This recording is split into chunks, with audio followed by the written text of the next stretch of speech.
ഇപ്പോൾ എല്ലാവർക്കും കോപ്പറേറ്റീവ് കെയറിലേക്ക് സ്വാഗതം. 75/2018 ഒരു ക്വസ്റ്റ്യൻ പേപ്പറാണിത്. അതായത് 2018 നടന്നൊരു ക്വസ്റ്റ്യൻ പേപ്പറാണ്. LD ക്ലർക്ക് അപ്പെക്സ് സൊസൈറ്റിയുടെ പരീക്ഷയ്ക്ക് ചോദിച്ചൊരു ചോദ്യപേപ്പറാണ്. ഇതിനകത്ത് 100 മാർക്കിൽ ആദ്യത്തെ 50 മാർക്ക് എന്ന് പറയുന്നത് കോപ്പറേഷനും, പിന്നെ 30 മാർക്ക് അക്കൗണ്ടൻസിയും, പിന്നെയുള്ള 20 മാർക്ക് GK സെക്ഷനായിട്ടാണ് വന്നിട്ടുള്ളത്. അപ്പോൾ നമുക്ക് ഈ പരീക്ഷയ്ക്ക് അക്കൗണ്ടൻസി ഇല്ലാത്തതുകൊണ്ട് തൽക്കാലം നമ്മൾ അക്കൗണ്ടൻസി ഒന്ന് ഒതുക്കുക. നമുക്ക് 1 മുതൽ 50 വരെയുള്ള ചോദ്യങ്ങളും പിന്നെ GK സെക്ഷനും കൂടെ പറ്റി ഉൾപ്പെടുത്താം. അപ്പോൾ നമുക്ക് 2-3 വീഡിയോ പാർട്ടായിട്ട് നമുക്ക് ചെയ്യാൻ നോക്കാം. അപ്പോൾ ആദ്യം നമ്മൾ ഒന്നാമത്തെ ക്വസ്റ്റിലോട്ട് നമുക്ക് പോവാം. ഒന്നാമത്തെ ചോദ്യം, Kerala cooperative milk marketing federation അഥവാ KCMMF, popularly called Milma, was established in dash with its head office at Trivandrum for the successful implementation of Operation Flood program in Kerala. അപ്പം options: May 1988, B April 1980, C January 1988, D December 1988. അപ്പോൾ നമുക്കറിയാം Kerala cooperative milk marketing ഫെഡറേഷനെ ചുരുക്കി വിളിക്കുന്നതാണ് KCMMF എന്ന് പറയുന്നത്. Popularly called Milma, ഇവരുടെ brand നെയിമാണ് Milma എന്ന് പറയുന്നത്. അതിൻ്റെ ആസ്ഥാനം എന്ന് പറയുന്നത് തിരുവനന്തപുരത്താണ്. കേരളത്തിൽ ഓപ്പറേഷൻ ഫ്ലഡിൻ്റെ ഭാഗമായിട്ട് വന്നതാണ് എന്ന് വേണമെങ്കിൽ നമുക്ക് പറയാം. അപ്പോൾ ശ്രദ്ധിക്കുക, കേരളത്തിൽ ഓപ്പറേഷൻ ഫ്ലഡ്, അതായത് ഓപ്പറേഷൻ ഫ്ലഡ് വരുന്നത് 3 ഫേസ് ആയിട്ടാണ്. ഫേസ് 1 1970-1980, ഫേസ് 2 1981-85 ആൻഡ് ഫേസ് 3 85-96 എന്നുള്ള രീതിയിലാണ് 3 ഫേസ് ആയിട്ടാണ് പറഞ്ഞിട്ടുള്ളത്. അപ്പോൾ ഇതിൽ രണ്ടാമത്തെ ഫേസിലാണ് എന്ത് ചെയ്യുന്നത്, മിൽമ വരുന്നത്. അപ്പം നോക്കാം, ഏപ്രിൽ 1980 ആണ് ഇവിടുത്തെ യഥാർത്ഥ ഉത്തരം. ക്ലിയർ ആണല്ലോ. അപ്പോൾ 1980 ഏപ്രിലാണ് മിൽമ വരുന്നത്. രണ്ടാമത്തെ ചോദ്യത്തിലോട്ട് പോകാം. The dash founded in 1844 is usually considered the first successful cooperative enterprise used as a model for modern coups. അതായത് 1844 വരുന്നതാണ് ചോദിച്ചിട്ടുള്ളത്. 1844 വരുന്നൊരു സ്ഥാപനം നമുക്കറിയാം. അപ്പോൾ നമുക്ക് ഓപ്ഷൻസ് നോക്കാം. A Fenwick weavers society, option B cooperative league of the USA, option C ICA and option D Rochdale society of equitable pioneers. ICA നമുക്കറിയാം വരുന്ന വർഷം 1895 ആണ്. ഓക്കെ, പക്ഷേ Rochdale society of equitable pioneers അല്ലെങ്കിൽ Rochdale pioneers equitable pioneers society, നമ്മൾ reps എന്നൊക്കെ വിളിക്കുന്നതാണ്. ഇവിടുത്തെ ആൻസർ എന്ന് പറയുന്നത് ഓപ്ഷൻ ഡി ആണ് ഇവിടുത്തെ ആൻസർ എന്ന് പറയുന്നത്. നമുക്ക് മൂന്നാമത്തെ ചോദ്യത്തിലിട്ട് പോവാം. Expand CICED which was established in order to enhance education quality in developing countries. Options നോക്കാം. Centre for Indian cooperative education deployment, centre for international cooperation in education development, commissioner of Indian cooperative education department, consortium for international cooperation in education development. നമുക്കറിയാം developing കൺട്രീസിൽ education quality enhance ചെയ്യുന്നതിന് വേണ്ടിയുള്ള ഒരു ടേമാണ് ചോദിച്ചിട്ടുള്ളത്, CICD എന്ന് പറയുന്ന. അപ്പോൾ ആ CICDയുടെ ഫുൾ ഫോമിൻ്റെ എന്ന് പറയുന്നത് centre for international cooperation in education development എന്നുള്ളതാണ് ശരിയായ ഉത്തരം. ഓപ്ഷൻ ബി ആണ് കറക്റ്റ് ആൻസർ. അത് നാലാമത്തെ ചോദ്യത്തിലാണ് പോവാം. The first scheduled bank in the cooperative sector വാസ്ത. സഹകരണ മേഖലയിലെ ആദ്യത്തെ ഷെഡ്യൂൾഡ് ബാങ്ക് ഏതാണ്? നമുക്ക് ഒരൊറ്റ ഷെഡ്യൂൾഡ് ബാങ്ക് ഏറുള്ളൂ, കേരള ബാങ്ക് എന്നുള്ളത്. ഓപ്ഷൻസ് നോക്കുമ്പം Malabar Gramin cooperative bank, Cochin central cooperative bank, KSCB Kollam district cooperative bank. ഇപ്പോൾ 2018 ചോദ്യ പേപ്പറാണ്. അപ്പം കേരള സ്റ്റേറ്റ് കോപ്പറേറ്റീവ് ബാങ്ക് എന്നാണ് ഇതിനകത്ത് കൊടുത്തേക്കുന്ന ആൻസർ. KSCB എന്ന് ചുരുക്കി വിളിക്കുകയാണ്. ഓക്കെ, ഇനി അഞ്ചാമത്തത്, The dash was the first international association formed 1895 by the cooperative movement which included the World Council of Credit Unions. അപ്പോൾ നമുക്കറിയാവുന്ന ഏക അസോസിയേഷൻ 1895 അല്ലെങ്കിൽ 1895 ഉള്ള ഒരു ഇൻ്റർനാഷണൽ അസോസിയേഷൻ നമുക്കറിയാം. ഓപ്ഷൻസ് നോക്കാം. International cooperative alliance, national cooperative business association, international Raiffeisen union and option D cooperative league of the USA. അപ്പോൾ ഇതിന് ആൻസർ എന്ന് പറയുന്നത് ഇൻ്റർനാഷണൽ കോപ്പറേറ്റീവ് അലയൻസ് ആണ്. ഓക്കെ, അടുത്ത ആറാമത്തെ ചോദ്യം. Who was A social reformer and pioneer of the cooperative movement? അതായത് social റിഫോമറും പൈനിയറുമായിട്ടുള്ള ഒരാളാണ്. Option A David Dale, George Kurian, option B option C Robert Owen and option D എന്താണ് William king. നമുക്കറിയാം answer എന്ന് പറയുന്നത് എന്താണ് റോബർട്ട് ഓവനാണ്. അപ്പോൾ നമുക്കടുത്ത് 7ാമത്തെ ചോദ്യം ശ്രദ്ധിച്ചാൽ മനസ്സിലാകും. അന്നത്തെ ഒരു ക്വസ്റ്റ്യൻ പാറ്റേൺ എങ്ങനെയെന്ന് വെച്ചാൽ സെൻറ്റൻസ് ആയിട്ട് തന്നിട്ട് അതിലാണ് എന്ത് ചെയ്യുന്നത് ചോദിച്ചേക്കുന്നത്. അപ്പം നമ്മുടെ ടെക്സ്റ്റ് ബുക്കിലുള്ള ഭാഗങ്ങളിൽ നിന്ന് വേണമെങ്കിൽ നമുക്ക് ഈ സെൻറ്റൻസ് ആയിട്ട് തന്ന് നമുക്ക് ഇതുപോലെ ചോദിക്കാം. അപ്പോൾ ആ ഒരു മെത്തേഡാണ് ഇപ്പം നടക്കുന്ന ലാസ്റ്റ് നടന്ന എക്സാമിലൊക്കെ കണ്ടത്. പിന്നെ അതുപോലെ തന്നെ സ്റ്റേറ്റ്മെൻറ്റ് മോഡൽ ക്വസ്റ്റ്യൻസും കണ്ടായിരുന്നു. നമുക്ക് അടുത്ത ക്വസ്റ്റ്യൻ പോകാം. 7ാമത്തെ ചോദ്യത്തിൽ പോകാം. A dash is a cooperative that is run by and for a network of volunteers for the benefit of a defined membership or the general public to achieve some goal എന്ന് പറയുന്നത്.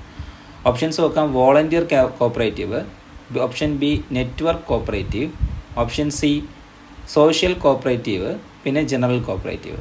അപ്പം ഇതിനകത്ത് പറഞ്ഞിട്ടുണ്ട് a cooperative that is run by and for a network of volunteers എന്ന് പറഞ്ഞിട്ടുണ്ട് for the benefit of defined membership. അങ്ങനെ വരുമ്പം അവരുടെ ഗോൾ അച്ചീവ് ചെയ്തതിൻ്റെ ഭാഗമായിട്ട് പറഞ്ഞിട്ടുള്ളതാണ്. ഇപ്പോൾ ഇതിൻ്റെ ആൻസർ എന്ന് പറയുന്നത് വോളണ്ടിയർ കോപ്പറേറ്റീവ് ആണ്. ഓപ്ഷൻ എ വോളണ്ടിയർ കോപ്പറേറ്റീവ് ആണ് ഇതിൻ്റെ ആൻസർ എന്ന് പറയുന്നത്.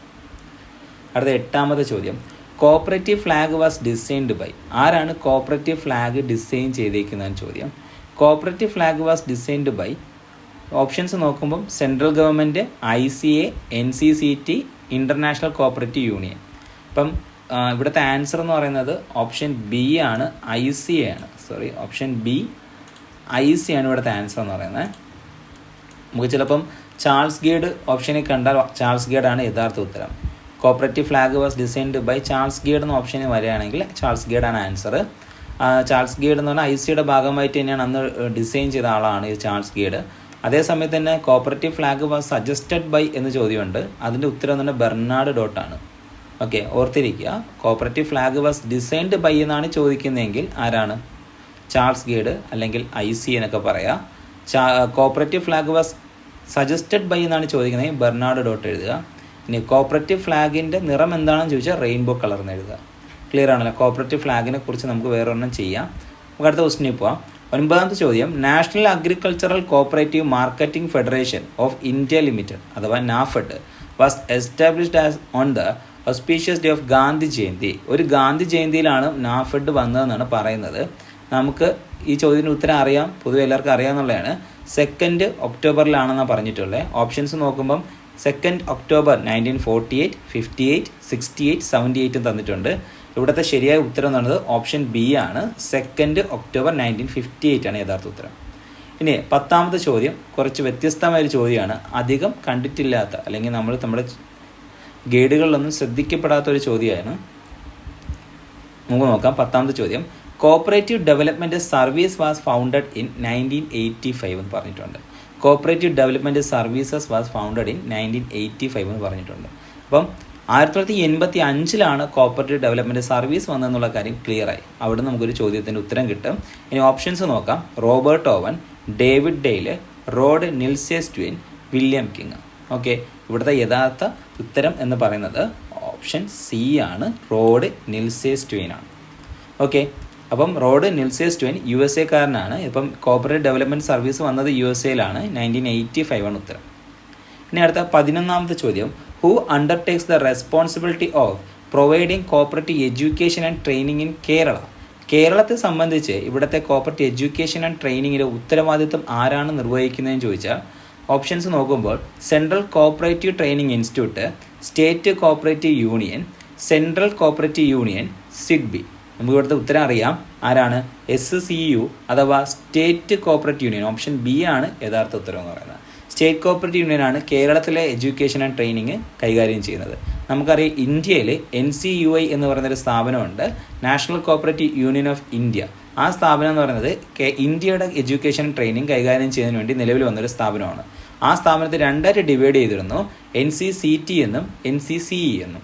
NCCT നിലവിൽ വരുന്നത് 1976 by the recommendation of Swaminathan committee. ഇനി NCCE വരുന്നത് 1958 ഓക്കെ, അപ്പം ഈ 2 സ്ഥാപനങ്ങൾ നിലവിൽ വന്നത് NCCE വന്നത് എഡ്യൂക്കേഷൻ കൈകാര്യം ചെയ്യാനും NCCT നിലവിൽ വന്നത് എന്തിനു വേണ്ടിയാണ്? ട്രെയിനിങ് കാര്യങ്ങൾ കൈകാര്യം ചെയ്യാനുമാണ്. ഇതിൻ്റെ ഭാഗമായിട്ട് അതാത് സംസ്ഥാനങ്ങളുടെ യൂണിയനുകൾ അവിടുത്തെ എഡ്യൂക്കേഷൻ ട്രെയിനിങ് കൈകാര്യം ചെയ്യാൻ തുടങ്ങി. അതാണ് സ്റ്റേറ്റ് കോപ്പറേറ്റീവ് യൂണിയൻ എന്നിവിടെ ഉത്തരം വന്നത്. ഇനി അടുത്ത 12ാമത്തെ ചോദ്യത്തിലോട്ട് പോകാം. Circle cooperative union means a circle cooperative union constituted under section dash of the KCS Act. ഏത് KCS ആക്ട് പ്രകാരം അല്ലെങ്കിൽ സെക്ഷൻ പ്രകാരമാണ് സർക്കിൾ കോപ്പറേറ്റീവ് യൂണിയൻ വന്നതെന്നാണ് ചോദ്യം. നമുക്കറിയാം സർക്കിൾ കോപ്പറേറ്റീവ് യൂണിയൻ്റെ സെക്ഷൻ എന്ന് പറയുന്നത് 88ലാണ്. KCS ആക്ട് 1969 പ്രകാരം സെക്ഷൻ 88ലാണ് സർക്കിൾ കോപ്പറേറ്റീവ് യൂണിയനെ കുറിച്ച് പറയുന്നത്. അതേസമയത്ത് സെക്ഷൻ 89ലാണ് സ്റ്റേറ്റ് കോപ്പറേറ്റീവ് യൂണിയനെ കുറിച്ച് പറയുന്നത്. കൺഫ്യൂഷൻ വരാൻ സാധ്യതയുള്ളൊരു കൊണ്ടാണ് ഒന്നുകൂടെ എടുത്ത് പറയാം. സെക്ഷൻ 89 എന്ന് പറയുന്നത് സ്റ്റേറ്റ് കോപ്പറേറ്റീവ് യൂണിയനും സെക്ഷൻ 88 എന്ന് പറയുന്നത് സർക്കിൾ കോപ്പറേറ്റീവ് യൂണിയനുമാണ്. Functions of state cooperative union എന്നാണ് ചോദിക്കുന്നതെങ്കിൽ സെക്ഷൻ 91 വേണം എഴുതാൻ. ഓക്കെ, ഇതിൻ്റെ അടുത്ത് കിടക്കുന്നു എന്നും പറഞ്ഞ് എഴുതാൻ നിൽക്കല്. ഫങ്ഷൻസ് ഓഫ് സ്റ്റേറ്റ് കോപ്പറേറ്റീവ് യൂണിയനാണ് ചോദിക്കുന്നതെങ്കിൽ സെക്ഷൻ 91 വേണം എഴുതാൻ. ക്ലിയർ ആണെന്ന് വിശ്വസിക്കുന്നു. അടുത്ത ചോദ്യത്തിലോട്ട് പോവാം. 13ാമത്തെ ചോദ്യം. The dash means a society having jurisdiction over one or more revenue district. ശ്രദ്ധിക്കുക, one or more revenue district. അത് ഞാൻ പറയാം. But not the whole of the state as its area of operation and having as its members only other societies and declared as such by the registrar or the government. ഇവിടെ options നോക്കുക. Option A central society, option B apex society, district cooperative society and regional society. പറഞ്ഞിട്ടുള്ളത് ഒരു സൊസൈറ്റിയുടെ അധികാര പരിധി എന്ന് പറയുന്നത് അല്ലെങ്കിൽ ഏരിയ ഓഫ് ഓപ്പറേഷൻ എന്നത് സംസ്ഥാനം ഒട്ടാകെയല്ല, ഒന്നിലധികം വരുന്ന റവന്യൂ ഡിസ്ട്രിക്റ്റ് ആണെന്നാണ് പറഞ്ഞിട്ടുള്ളത്. അത്തരം സൊസൈറ്റികൾ അങ്ങനെ വരുന്ന സൊസൈറ്റി എന്നാണ് ചോദ്യം. ശ്രദ്ധിക്കുക, one or more revenue district എന്നാണ് ഇതൊരു ഡെഫിനിഷനാണ്, ഒരു ഡെഫിനിഷനിലാണ് ഇത് പറഞ്ഞിട്ടുള്ളത്. അപ്പോൾ one or more revenue district എന്ന് പറയുമ്പോഴത്തേക്കും റവന്യൂ ഡിസ്ട്രിക്റ്റ് അവിടെയാണ് ശ്രദ്ധിക്കേണ്ടത്. ഡിസ്ട്രിക്റ്റ് ഉണ്ട്, റവന്യൂ ഡിസ്ട്രിക്റ്റ് ഉണ്ട്. നമുക്ക് കൺഫ്യൂഷൻ ഉണ്ടാകുന്നൊരു സെൻറ്റൻസ് ആണ്, ഒരു വാക്കാണത്.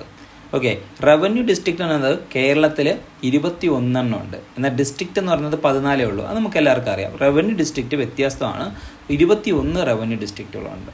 അപ്പം ഇവിടുത്തെ ഉത്തരം എന്ന് പറയുന്നത് സെൻട്രൽ സൊസൈറ്റിയാണ്. ഇവിടുത്തെ ഉത്തരം എന്ന് പറയുന്നത് option A central society.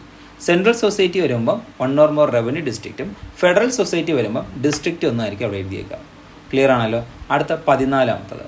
Dash member means a member who possess only such privileges and rights of a member and who is subject only to such liabilities of a member as may be specified in the bylaw. ശ്രദ്ധിച്ച് കാണും, ഡെഫിനിഷൻസിൽ നിന്നാണ് ചോദ്യം വന്നേക്കുന്നത് ലോയുടെ ഭാഗത്ത്. അതുകൊണ്ട് നല്ല രീതിയിൽ definitions നോക്കണം. ഇതിനകത്ത് ഡാഷ് മെമ്പർ, ഒരു മെമ്പറിനെ പറയുന്നുണ്ട്, member who poses only such privileges and rights of a member, അല്ലേ? മെമ്പറിൻ്റെ എല്ലാ അധികാരങ്ങളോട് കൂടിയുള്ളൊരു മെമ്പറിനെ കുറിച്ചാണ് പറഞ്ഞേക്കുന്നത്. സെൻറ്റൻസ് വായിക്കുമ്പോൾ തന്നെ ഏതെല്ലാവർക്കും ഉത്തരം മനസ്സിലായി കാണും. നമുക്ക് ഓപ്ഷനിലോട്ട് പോകുമ്പം ഉറപ്പായിട്ട് മനസ്സിലാവും. A active or vibrant, B nominal or associate, sleeping or dormant, member by estoppel or holding out. ഉത്തരം എന്ന് പറയുന്നത് ഓപ്ഷൻ ബി ആണ്, നോമിനൽ ഓർ അസോസിയേറ്റ് ആണ്. നോമിനൽ ഓർ അസോസിയേറ്റ് മെമ്പറിൻ്റെ എല്ലാ അധികാരങ്ങളും പറയുന്നുണ്ട്. അപ്പം ഇവിടെ ഇത് വന്നിട്ട് ഡെഫിനേഷൻസിൽ 2M നോമിനൽ ഓർ അസോസിയേറ്റിനെ കുറിച്ച്, മെമ്പേഴ്സിനെ കുറിച്ച് പറയുന്നത്. ഫ്രീ ആയിരിക്കുമ്പോൾ നിങ്ങൾക്ക് ടൈം കിട്ടുന്നതനുസരിച്ച് നിങ്ങളുടെ ഡെഫിനിഷൻസ് മൊത്തം പഠിച്ച് തീർക്കാൻ ശ്രമിക്കുക. അതിൽ നിന്ന് എന്തായാലും ക്വസ്റ്റ്യൻസ് വരാൻ ചാൻസ് ഉണ്ട്. സെക്ഷനും ഉണ്ട്, റൂളും പറയുന്നുണ്ട്. ഓക്കെ, 15ാമത്തെ ചോദ്യത്തിലോട്ട് പോവാം. The number of applicants for registration of a society shall not be less than. അതായത് സൊസൈറ്റി രജിസ്ട്രേഷൻസിൻ്റെ കാര്യമാണ് പറയുന്നത്. ആപ്ലിക്കേഷൻസ് എത്ര വരാം എന്നുള്ള കാര്യം നമുക്ക് പറഞ്ഞിട്ടുള്ളത് option A 10 each of such person being a member of a different family, വ്യത്യസ്തമായുള്ള കുടുംബത്തിൽ നിന്നും 10 പേര്. അതേപോലെ ഓപ്ഷൻ ബിയിൽ പറയുന്നത് ഒരേ കുടുംബത്തിനകത്ത് നിന്ന് 25 പേര് വരെ ആകാം. ഓപ്ഷൻ സി കുറഞ്ഞത് ഒരേ കുടുംബത്തിനകത്ത് നിന്ന് 10 പേർക്ക് ആകാൻ കഴിയും. 10 പേര് വേണം കുറഞ്ഞത്, അത് ഒരു കുടുംബത്തിലായാലും കുഴപ്പമില്ല എന്നാണ് പറയുന്നത്. ഓപ്ഷൻ ഡിയിൽ പറയുന്നുണ്ട് 25 പേര് മിനിമം വേണം. ഒരു ആപ്ലിക്കൻസ് സൊസൈറ്റി രൂപീകരിക്കാൻ 25 പേർ വേണം. അവർ വ്യത്യസ്തമായ കുടുംബങ്ങളിൽ നിന്നുള്ളവരായിരിക്കണം. നമുക്ക് ലോയ്ക്കകത്ത് വളരെ വൃത്തിയായിട്ട് പറഞ്ഞിട്ടുണ്ട് എന്താണ്, 25 പേര് മിനിമം വേണം, അവർ വ്യത്യസ്ത കുടുംബത്തിൽ നിന്നുള്ളവരായിരിക്കണം എന്ന് എന്ത് പറയുന്നുണ്ട്, ലോയ്ക്കകത്ത് പറയുന്നുണ്ട്. രജിസ്ട്രേഷൻ്റെ സെക്ഷൻസ് വായിച്ച് നോക്കുമ്പോൾ മനസ്സിലാവും, വളരെ ക്ലിയർ ആയിട്ട് പറയുന്നുണ്ട്. അപ്പോൾ നമുക്ക് ഇവിടുത്തെ ആൻസർ എന്ന് പറയുന്നത് ഓപ്ഷൻ ഡി ആണ്. ക്ലിയർ ആണല്ലോ. അടുത്തത് 16ാമത്തെ ചോദ്യം. The following one is not a reason for the cancellation of registration certificates of societies എന്ന് പറഞ്ഞിട്ടുണ്ട്. അതായത് സൊസൈറ്റി രജിസ്ട്രേഷൻ സർട്ടിഫിക്കറ്റ് ക്യാൻസലേഷൻ ചെയ്യാതിരിക്കാനുള്ള റീസണിലാണ് ചോദിക്കുന്നത്. ഈ താഴെ പറയുന്ന ഓപ്ഷൻസിൽ ഏതെന്നാണ് ചോദിച്ചാണ്. ഓപ്ഷൻ എക്കകത്ത് പറയുന്നത് വെച്ചാൽ whole of the assets and liabilities of society are transfer to another society. ഒരു സൊസൈറ്റിയിൽ നിന്നും മറ്റൊരു സൊസൈറ്റിയിലോട്ട് അവരുടെ ബാധ്യതകളും സ്വത്തുക്കളും മാറ്റം ചെയ്യപ്പെടുമ്പോൾ ക്യാൻസലേഷൻ ചെയ്യുമോ ചെയ്യില്ലെന്ന് പറയുന്നുണ്ട്. When where 2 or more societies amalgamate in to a new society. 2-ലധികം സൊസൈറ്റികൾസ് ഒരു പുതിയ സൊസൈറ്റിയിലോട്ട് ലയിപ്പിക്കുക. അടുത്ത ഓപ്ഷൻ സിയിൽ പറയുന്നത് divide into 2 or more societies. ഉള്ളൊരു സൊസൈറ്റി 2-2-ലധികം സൊസൈറ്റി ആയിട്ട് മാറ്റുക. ഇത് മൂന്നും സെക്ഷൻ 14-നകത്ത് പറയുന്ന കാര്യങ്ങളാണ്. അത് ഓപ്ഷൻസിനകത്ത് മെൻഷൻ ചെയ്തിട്ടുണ്ട്. ഓപ്ഷൻ ഡി എന്ന് പറയുന്നത് നൺ ഓഫ് ദീസ് ആണ്. ഈ 3 കാര്യങ്ങൾ സംഭവിച്ചാൽ, അതായത് സെക്ഷൻ 14 പ്രകാരം പറഞ്ഞിട്ടുള്ള 3 കാര്യങ്ങൾ സംഭവിച്ചാൽ എന്ത് ചെയ്യപ്പെടുന്നുണ്ട്? ക്യാൻസലേഷൻ ചെയ്യുന്നുണ്ട്, രജിസ്ട്രേഷൻ ക്യാൻസലേഷൻ ചെയ്യുന്നുണ്ട്. അപ്പോൾ ഇവിടുത്തെ ആൻസർ എന്ന് പറയുന്നത് നൺ ഓഫ് ദീസ് ആണ്. ക്ലിയർ ആണല്ലോ. അടുത്ത 17ാമത്തെ ചോദ്യം. Every member of a society shawl exercise his vote. Every member of a society shawl exercise his vote. നമുക്കറിയാം സൊസൈറ്റിയിലെ എല്ലാ മെമ്പേഴ്സും എന്താണ് ഇന്ന് പേഴ്സണലാണ് വോട്ട് ചെയ്യുന്നത്. അതുകൊണ്ട് ഇവിടുത്തെ ആൻസർ എന്ന് പറയുന്നത് ഓപ്ഷൻ എ ആണ്. ഓക്കെ. 18ാമത്തെ ചോദ്യം. Cooperative arbitration court refers to a court formed under section dash of the act എന്ന് പറയുന്നുണ്ട്. ഓപ്ഷൻസ് നോക്കാം. 70, 70A, 80, 81A. കോപ്പറേറ്റീവ് ആർബിട്രേഷൻ കോർട്ടിൻ്റെ സെക്ഷൻ വരുന്നത് സെക്ഷൻ 70A ആണ്. സെക്ഷൻ 70A ആണ്. ഈ പറയുന്ന കോപ്പറേറ്റീവ് ആർബിട്രേഷൻ കോർട്ട് നമ്മുടെ ഡിസ്പ്യൂട്ട്സ് എന്നൊക്കെ പറയുന്നത് നമ്മുടെ കേരഫെഡിൻ്റെ സിലബസിനകത്തുള്ളതാണ്. അതുകൊണ്ട് ആ ഭാഗങ്ങൾക്ക് നന്നിട്ട് വായിച്ചിരിക്കുക. സെക്ഷൻ 70 എന്ന് പറയുന്നത് എന്തോന്നാണ്? അവാർഡ് ഓൺ ഡിസ്പ്യൂട്ടാണ് അല്ലേ. സെക്ഷൻ 70 അവാർഡ് ഓൺ ഡിസ്പ്യൂട്ടും സെക്ഷൻ 70A എന്ന് പറയുന്നത് കോപ്പറേറ്റീവ് ആർബിട്രേഷൻ കോർട്ടാണ്. വളരെ സിമ്പിൾ ഒരു നമുക്ക് പഠിക്കാനുള്ള ബേസിക്സ് കാര്യങ്ങൾ നന്നായിട്ട് പഠിക്കുക. അതിൽ നിന്നുള്ള സ്റ്റേറ്റ്മെൻറ്റ് മോഡൽ ക്വസ്റ്റ്യൻസ് മാത്രമേ വരുള്ളൂ. 4 ഓപ്ഷൻസ് തരുന്നതിൽ ഒരു ഓപ്ഷൻ പോലും നമുക്ക് കൃത്യമായി ഒരു ഓപ്ഷനിൽ കൺഫ്യൂഷൻ ഉണ്ടായാൽ പോലും നമുക്ക് ആ ചോദ്യം എഴുതാൻ പറ്റില്ല. CSCB എന്ന് വളരെ വ്യത്യസ്തമാണ്. PSC ആണ്, നെഗറ്റീവ് ഉണ്ട്. അപ്പോൾ അതുകൊണ്ട് തന്നെ ഓരോ മാർക്കും വളരെ വിലപ്പെട്ടതാണ്. അപ്പോൾ ഒരു നെഗറ്റീവ് വരാതെ വേണം മാക്സിമം എഴുതുക. അറിഞ്ഞുകൂടെങ്കിൽ ചോദ്യോത്തരം എഴുതാതിരിക്കാൻ ശ്രമിക്കുക എന്ന് മാത്രമേ പറയാനുള്ളൂ. അപ്പോൾ അതുകൊണ്ട് അത് ശ്രദ്ധിക്കുക. അടുത്ത 19ാമത്തെ ചോദ്യം എന്ന് പറയുന്നത് the committee of a society may at any time call A special general body meeting of the society and shall call such meeting within 1 month. ഒരു മാസത്തിനുള്ളിൽ സൊസൈറ്റി നമ്മുടെ സ്പെഷ്യൽ ജനറൽ ബോഡി വിളിച്ച് ചേർക്കുന്നതിനെ കുറിച്ചാണ് പറയുന്നത്. From such number of members after option B after receipt of a requisition in writing from the registrar. Option C a proportion of the total number of members as may be prescribed. And option D all these. ഇവിടുത്തെ ഉത്തരം എന്ന് പറയുന്നത് all these ആണ്. ഈ എല്ലാ കേസും എന്ത് വരുന്നുണ്ട്? ഒരു മാസത്തിനുള്ളിൽ നമ്മുടെ സൊസൈറ്റിയിൽ സ്പെഷ്യൽ ജനറൽ ബോഡി വിളിക്കാൻ കാരണം തന്നെയാണ്. അടുത്ത 20ാമത്തെ ചോദ്യം. The government may provide money to a society for the purchase of share in other societies with limited liability. Section 42, section 43, 44, 45 വായിച്ചിരിക്കേണ്ട 4 പ്രധാന സെക്ഷൻസാണ്. ആദ്യം ചോദ്യത്തിലോട്ട് വരാം. ഒന്നുകൂടെ പറയാം. Government may provide money to society for the purchase of shares in other societies. മറ്റു സൊസൈറ്റിയിൽ നിന്നും ഒരു സൊസൈറ്റിക്ക് ഷെയർ പർച്ചേസ് ചെയ്യാൻ ഗവൺമെൻറ് ഫണ്ട് കൊടുക്കുന്നത് അല്ലെങ്കിൽ പണം കൊടുത്ത് സഹായിക്കുന്നതിന് എന്ത് പറയും? എന്താണ് പറയുന്നത്? ഓപ്ഷൻസ് നോക്കാം. Direct partnership of government in societies, indirect partnership. Option C both A and B and none of these. ഇവിടുത്തെ ഉത്തരം എന്ന് പറയുന്നത് ഇൻഡയറക്റ്റ് പാർട്ണർഷിപ്പ് ഓഫ് ഗവൺമെൻറ് ആണ്. ഗവൺമെൻറ് നേരിട്ടാണ് സൊസൈറ്റിയിൽ നിന്ന് പർച്ചേസ് ചെയ്യുന്നതെങ്കിൽ അത് ഡയറക്റ്റ് പാർട്ണർഷിപ്പും, ഗവൺമെൻറ് ഇൻഡയറക്റ്റ് ആണ് പർച്ചേസ് ചെയ്യുന്നതെങ്കിൽ അതാണ് ഇൻഡയറക്റ്റ് പാർട്ണർഷിപ്പ്. ഡയറക്റ്റ് പാർട്ണർഷിപ്പിനെ കുറിച്ച് പറയുന്ന സെക്ഷൻ 42. ഇൻഡയറക്റ്റ് പാർട്ണർഷിപ്പിനെ കുറിച്ച് പറയുന്നത് 43. പിന്നെ 44, 45 ഉണ്ട്. ഓക്കെ. അപ്പോൾ ഇത്രയും 4 സെക്ഷൻസ് എന്ത് ചെയ്യുക? നന്നായിട്ട് വായിച്ചിരിക്കേണ്ട സെക്ഷൻസ് ആണ്. ചാപ്റ്റർ 6 സ്റ്റേറ്റ് എയ്ഡ് കോപ്പറേറ്റീവ്സിനകത്താണ് ഈ പറയുന്നത്. ക്ലിയർ ആണല്ലോ. ചാപ്റ്റേഴ്സിൻ്റെ ഹെഡിങ്സ് ഒക്കെ നന്നായിട്ട് പഠിച്ചേക്കണം. അപ്പോൾ ഇന്ന് നമ്മൾ ഇപ്പോൾ 20 ക്വസ്റ്റ്യൻസ് ആണ് ഡിസ്കസ് ചെയ്തേക്കുന്നത്. അടുത്ത സെക്ഷനിൽ 20 ക്വസ്റ്റ്യൻസ്, അതിൻ്റെ അടുത്ത സെക്ഷൻസിൽ നമ്മൾ ബാക്കിയും കൂടെ അടുത്ത സെക്ഷനിൽ നമ്മൾ കോപ്പറേഷൻ കംപ്ലീറ്റ് ചെയ്യുന്നു.